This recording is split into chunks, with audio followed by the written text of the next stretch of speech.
What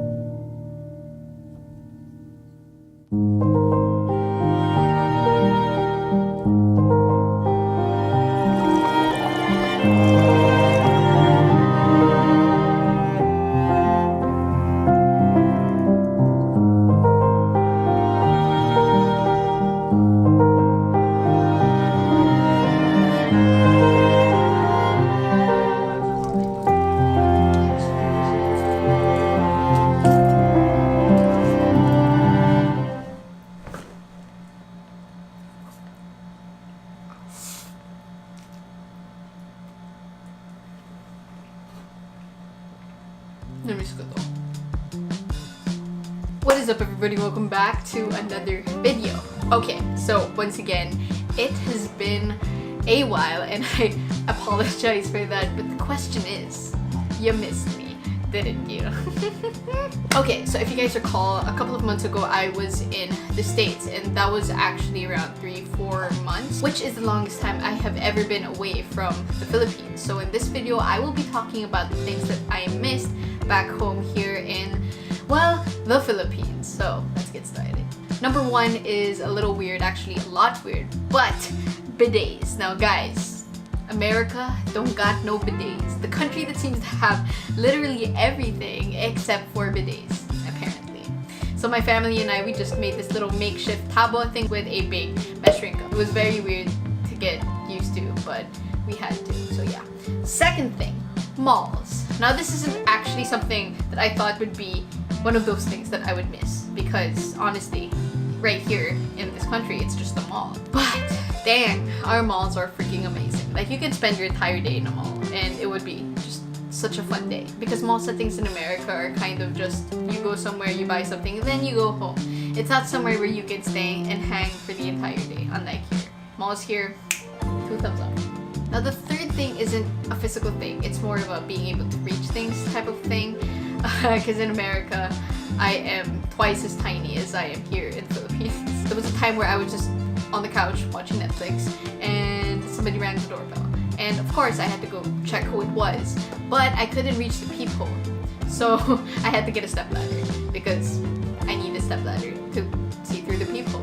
Here is a picture of my mom doing the exact same thing. The fourth thing is actually kind of related to the third thing.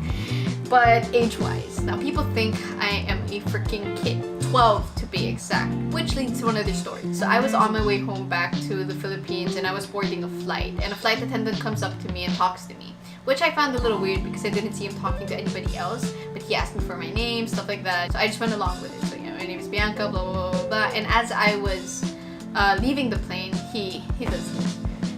He bends down and he's just like, "Bye, Bianca. I hope you had a great flight. You take care, okay?"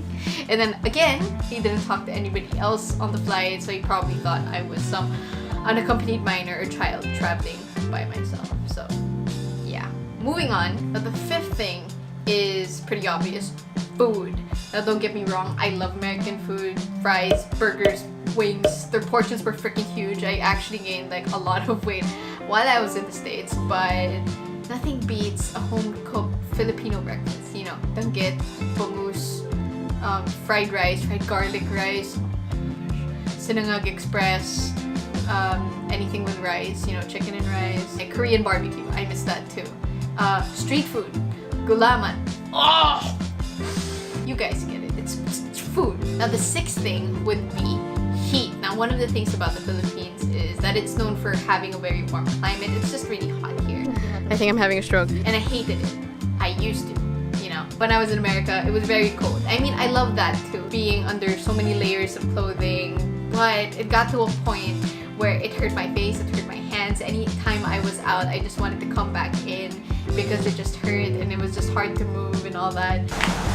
But yeah, cold. I kind of prefer the heat more now, but I don't really know. Maybe it's just I'm more accustomed to it, or I don't really understand it that much. But yeah.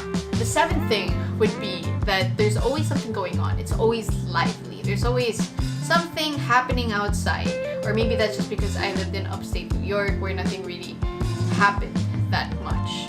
But yeah, nightlife is good here, day life is good here, life here in general is just pretty good.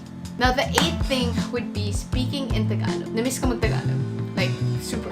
Because transitioning to speaking all English all the time was a little hard because talking to Americans with their thick, strong accents, I mean, it was just challenging. Even for me, and I speak English like 90% of the time. But just going home and being able to converse with other people in Tagalog and it just being that easy, nakakamiss. So yeah. Now the 9th thing would be this area, space. My condo, basically. I am a big believer of a space being able to represent a person, and I think that even though this isn't finished, if you guys notice this brick wall thing wasn't here before, I feel like over the course of like 3-4 years, I was able to make this place my own, and it being like a part of me, like really showing who I am as a person. So I might make a video on just this once it's finished. So yeah, video coming up real soon, I guess. The 10th and last thing, the last but not the least, friends and family. Of course, moving to a new country is always very, very hard because you don't know anybody else but your family. But yeah, going home and talking to them, even though I was only gone for like 3-4 months, being able to catch up with people, talk to them, what went on with them the past few months, and then them asking what happened to me, and then just, you know, it just warms my freaking heart. As cheesy as it may sound. So yeah, so I guess that's pretty much that. All the pancit canton, you guys saw that in the earth. It's part of the food thing, whatever. So that's pretty much that for this video. You guys know the drill. Like this video if you enjoyed it, subscribe if you haven't already. Follow me on Bianca, and I will see you in the next